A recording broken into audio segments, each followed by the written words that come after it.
যদি আপনি কাজে ফাঁকি দিয়ে বেতন নেন, সেই বেতনটা হালাল হবে না হারাম হবে?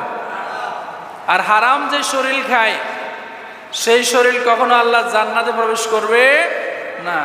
লা ইয়াদখুলুল জান্নাতা জাসাদুন গুজিয়া বিল হারাম, হারাম বক্ষণকারী শরীর আল্লাহর জান্নাতে প্রবেশ করবে না বলেছেন মুহাম্মদ সাল্লাল্লাহু আলাইহি ওয়াসাল্লাম। হারামখোরের কোনো দোয়া কবুল হয় না। এজন্য প্রয়োজনে কম খাবো, তবে জিনিসটা কি খাবো? হালাল। প্রয়োজনে একবেলা উপোস থাকবো, আরেক বেলা খাবো, তারপরও হারাম জিনিস আমরা খাবো না।